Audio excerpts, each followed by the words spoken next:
আসসালামু আলাইকুম ভাই সাহেব, ওয়েলকাম টু চিটাগং। পাকিস্তানের নারী ব্লগার রুবিনা মারুফ। আশ্চর্যের বিষয় হলো তাকে প্রথমে দেখলে যে কেউই বলবেন যে তিনি একজন বাংলাদেশি মেয়ে, কেননা তার চাল চলন, পোশাক, মাথার হিজাব আর পরনের শাড়ি দেখে বোঝা মুশকিল যে তিনি একজন পাকিস্তানি নাগরিক। বাংলা বলতে পারেন কিছুটা, ভিনদেশে জন্ম হলেও হৃদয়ের টান ছিল বাংলাদেশের আমি প্রতি। বাংলা বুঝতে পারি, আমি শিখেছি। রুবিনা আমার মারুফের মা পাকিস্তানি আর বাবা বাংলাদেশি। প্রথমবারের মতো বাবার বাড়ির খোঁজে বাংলাদেশে আসেন তিনি।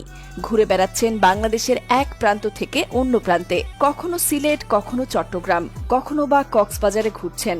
খাওয়া দাওয়া, ঘোরাফেরা সবকিছুই নিজের ভিডিওর মাধ্যমে তুলে ধরছেন সামাজিক যোগাযোগ মাধ্যমে।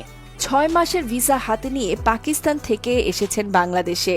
উদ্দেশ্য শুধু ভ্রমণ নয়, বরং নিজের পূর্বপুরুষদের ইতিহাস, আবেগ আর স্মৃতিগুলো নিজের চোখে দেখা। রুবিনার প্রথম গন্তব্য ছিল যশোর, তার দাদার বাড়ি। এই শহর তাকে মুগ্ধ করেছে।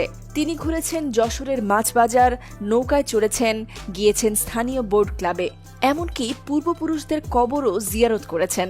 সেই মুহূর্তগুলো তাকে নতুনভাবে ছুঁয়ে গেছে।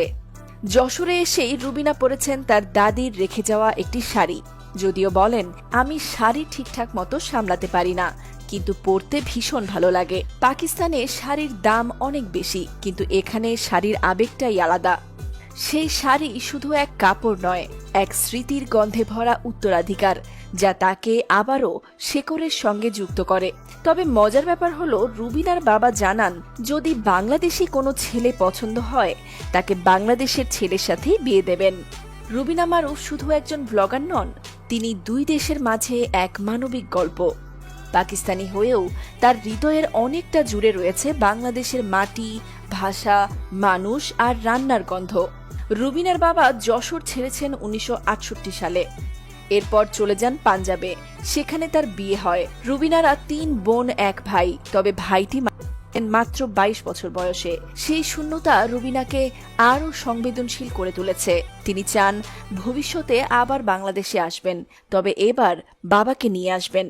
দেখাবেন যশোরের সেই বাড়ি, সেই পুকুর, সেই স্কুল, যেখানে তার বাবার ছেলেবেলা কেটেছে।